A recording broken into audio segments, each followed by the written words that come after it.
Assalamualaikum warahmatullahi wabarakatuh. Media dan sumber belajar. Sebelumnya, perkenalkan dahulu kami dari kelompok 6 yang beranggotakan Siska Nurul Afidah, Desi Ratnawati, Farhiyatur Robisoh, Rif'atul Tri Zuliah S. Pengertian sumber belajar. Sumber belajar adalah suatu yang dapat mengandung pesan untuk disajikan melalui penggunaan alat ataupun oleh dirinya sendiri. Dapat pula merupakan suatu yang digunakan untuk menyampaikan pesan yang tersimpan di dalam bahan pembelajaran yang akan diberikan. Pengertian media pembelajaran.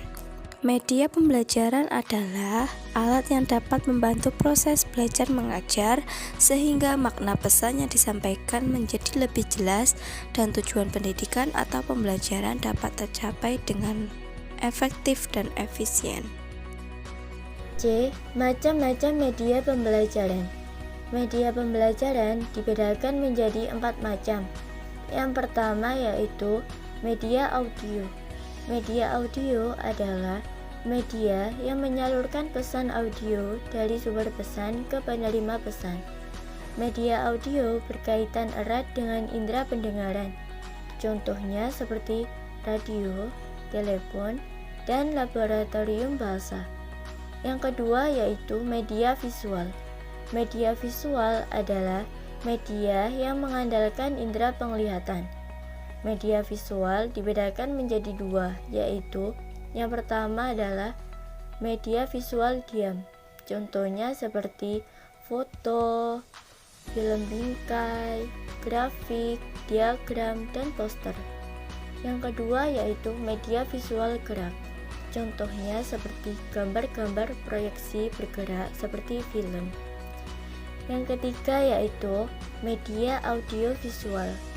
Media audiovisual merupakan media yang mampu menampilkan suara dan gambar. Media visual dibedakan menjadi 2. Yang pertama yaitu media audiovisual diam. Contohnya seperti TV, film rangkai suara, halaman bersuara, dan buku bersuara. Yang kedua yaitu media audiovisual gerak. Contohnya film di TV, film bersuara, gambar bersuara. Yang keempat yaitu media serbaneka. Media serbaneka merupakan suatu media yang disesuaikan dengan potensi di suatu daerah, di sekitar sekolah, atau di lokasi lain atau di masyarakat yang dapat dimanfaatkan sebagai media pengajaran. Contohnya seperti papan tulis, media 3 dimensi, realita, dan sumber belajar pada masyarakat. Macam-macam sumber belajar. Yang pertama ada handout. Handout adalah bahan tertulis yang disiapkan oleh seorang guru untuk memperkaya pengetahuan peserta didik. Adapun fungsi handout, yang pertama sebagai pemberi motivasi. Melalui handout, fasilitator dapat menyelipkan pesan-pesan sebagai motivator. Yang kedua sebagai pengingat. Materi dalam handout dapat digunakan sebagai pengingat yang dapat dimanfaatkan peserta didik untuk mempelajari sesuai urutan yang dianjurkan dan juga membantu peserta didik untuk melakukan kegiatan yang diminta. Yang ketiga, menilai hasil belajar. Tes yang diberikan dalam handout dapat dijadikan alat mekanisme untuk mengukur pencapaian hasil belajar. Yang kedua ada modul. Modul adalah alat ukur yang lengkap. Modul adalah satu kesatuan program yang dapat mengukur tujuan. Modul merupakan paket belajar mandiri yang meliputi serangkaian pengalaman belajar yang direncanakan dan dirancang secara sistematis untuk membantu siswa mencapai tujuan belajar.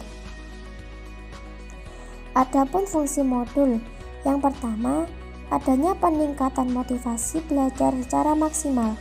Yang kedua, dapat mewujudkan prinsip maju berkelanjutan secara tidak terbatas. Yang ketiga, dapat mewujudkan belajar yang lebih berkonsentrasi. Selanjutnya ada buku teks. Buku teks merupakan salah satu media pendidikan yang kedudukannya strategis dan ikut mempengaruhi mutu pendidikan karena dapat berfungsi sebagai sumber belajar dan media yang sangat penting untuk mendukung tercapainya kompetensi yang menjadi tujuan pembelajaran. Adapun fungsi buku teks, yang pertama sebagai bahan referensi atau bahan rujukan oleh peserta didik. Yang kedua sebagai bahan evaluasi. Yang ketiga sebagai alat bantu pendidik dalam melaksanakan kurikulum. Yang keempat sebagai sarana untuk peningkatan karir dan jabatan. Yang kelima sebagai salah satu penentu metode atau teknik pengajaran yang akan digunakan pendidik. Yang selanjutnya adalah metode penentuan media dan sumber belajar. Dalam memilih media pembelajaran ada beberapa kriteria yang digunakan, yaitu 1. Ketepatannya dengan tujuan pengajaran. Yang kedua, dukungan terhadap isi bahan pelajaran. Yang ketiga, kemudahan memperoleh media. 4.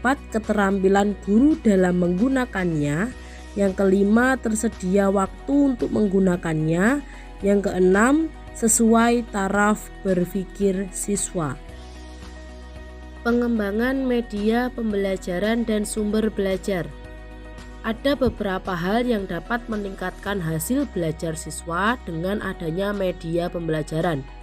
Antara lain, nomor 1, proses belajar mengajar menjadi mudah dan menarik. Yang kedua, efisiensi belajar siswa dapat meningkat. Yang ketiga, membantu konsentrasi belajar siswa. Yang keempat, meningkatkan motivasi belajar siswa, memberikan pengalaman menyeluruh dalam belajar, dan yang terakhir, siswa terlibat dalam proses pembelajaran.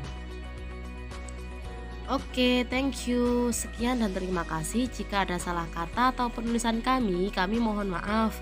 Jangan lupa like, komen, dan subscribe. Wassalamualaikum warahmatullahi wabarakatuh.